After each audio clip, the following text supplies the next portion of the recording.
Welcome back to the SportsMax Zone. We turn our attention to football. The UEFA Europa League first leg semi-finals were contested early on Thursday. The matches were carried live on SportsMax and SportsMax 2. At the Stadio Olimpico, Roma welcomed the challenge of German outfit Bayer Leverkusen. Let's take a look at the highlights. Roma winning through 4-2 on aggregate after extra time. And Leverkusen have transferred from the UEFA Champions League this season. Hincapié. That's a splendid save by Rui Patricio. That's again at the centre of things. And still he goes on. And he gets the return.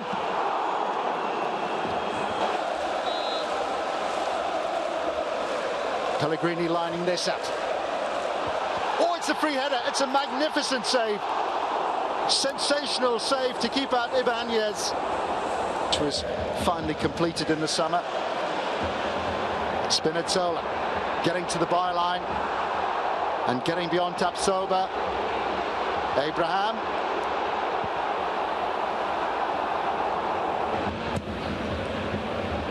Decent stop to keep out Andrik early on. Nodded down by Abraham to Bove. Abraham again. It's a decent save, but Roma will not be denied.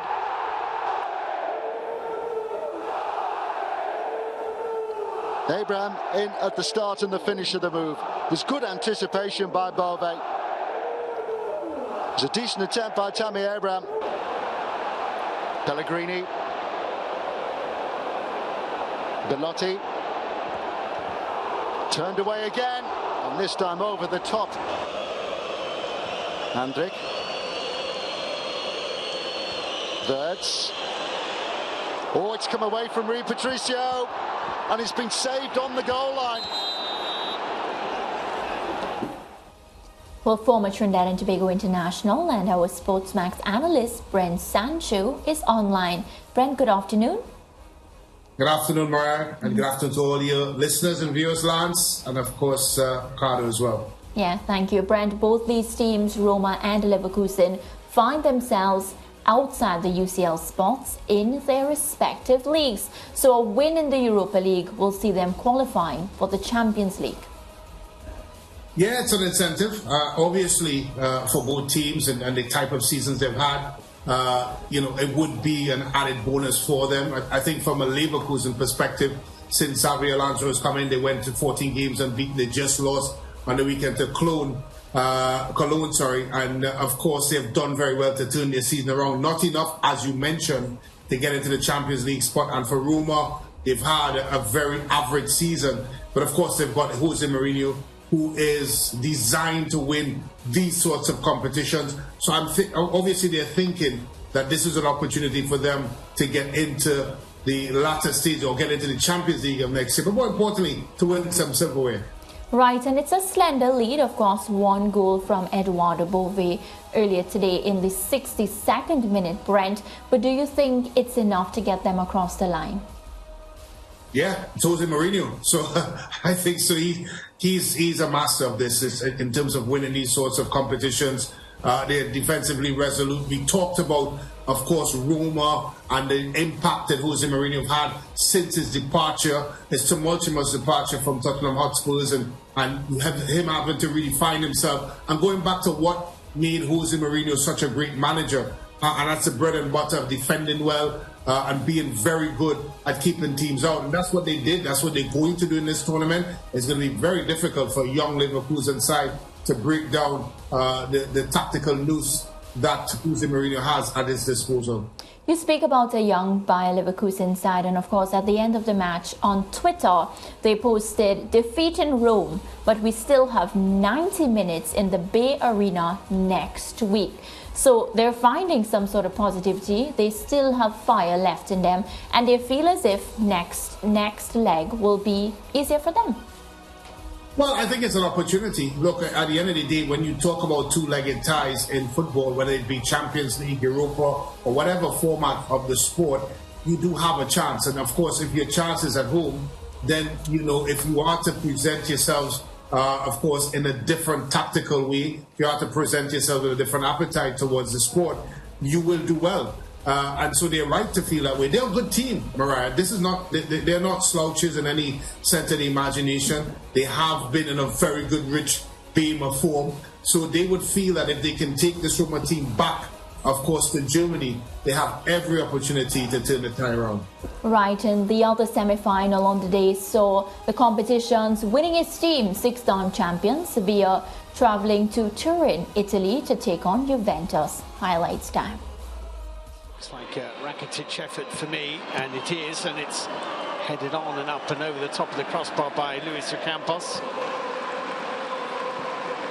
Juventus lost all but one of their Champions League group games this season, but have been much stronger in the Europa League, and they're attacking forcefully here, and that is just wide. 16 played. Up go the heads. Rabiot got something on it, and Ocampos is denied again by Wojciech Szczesny in the Juventus goal. Nicely from Cuadrado, brought down by Locatelli, back into Juan Cuadrado. Dusan Vlahovic is in the middle, and Di Maria looks for him. Vlahovic, good save.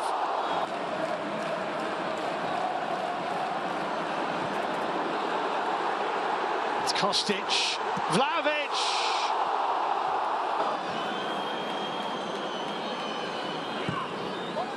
A little deflection on that cross, I think, and a little bit nervousness in the way Juventus have defended it as well. Bounced away from Kostic after it was left by Alexandro. Fernando for Sevilla. Little glancing header, and wide from Ocampos. Di Maria. Valde's there. Jesus Navas. Ocampos, Fernando. Torres, well played. Ocampos charging. En-Nesyri in the middle. Hill in the middle. En-Nesyri 1-0 to Sevilla. Juventus 0, Sevilla 1. Juventus labouring to get back. A little bit swifter, crisper and sharper. Juventus have found Sevilla a real handful. Montiel now with the chance to cross it. En-Nesyri bringing it down. Teed up and driven and tipped over the top. Di Maria, Illing Jr., Chiesa in an offside position. Kudel's header. Illing Jr. hits it, good save. This to try and retrieve parity in the first leg. In goes the corner. Up go the heads. Popper got something on it and they've scored.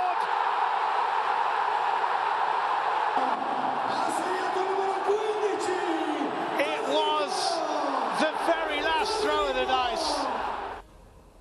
All right, so Brent is still with us, and Brent, there's something for you to be happy about. Juventus, that goal, of course, in injury time to ensure that they keep their hopes alive, and you're smiling, so go ahead.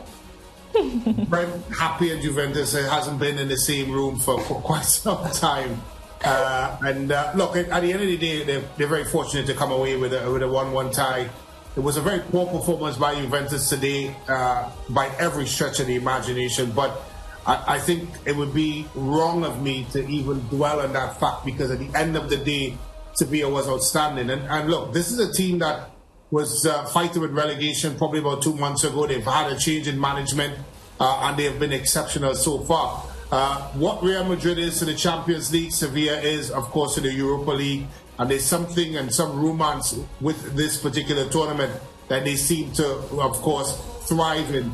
And if I am a betting man and you allow me Ricardo's money, I will put all my money in Sevilla. Can we give him all your money? It's clearly not a lot of money that he wants, clearly, obviously. Else you would go to Lance. That's what they say to me on this show. Since I came here, Lance was supposed to be the money man.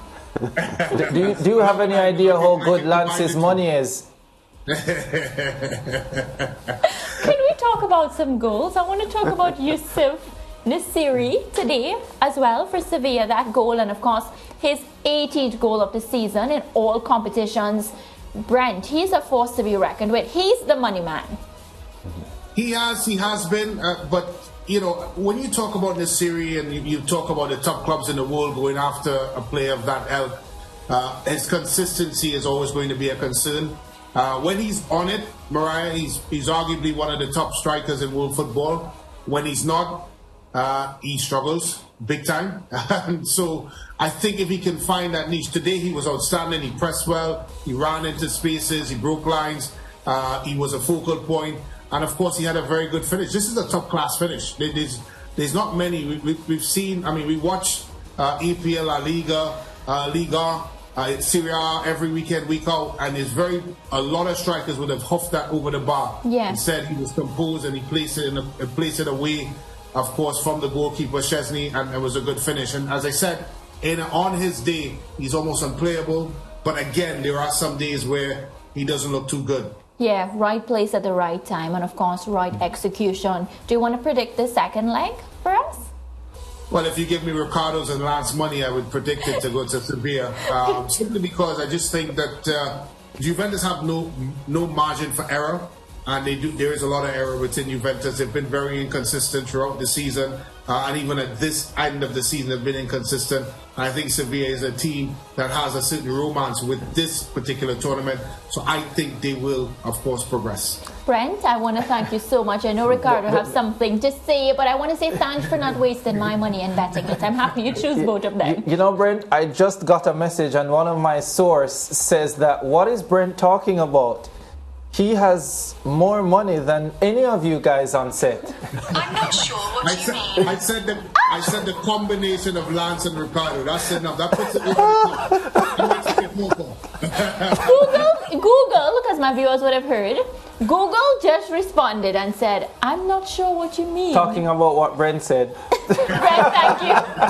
Thank you so much. Of course, we enjoy your discussion, and we'll talk again soon. All right, guys, have a great one. Great time. Brent Sancho there, our football expert.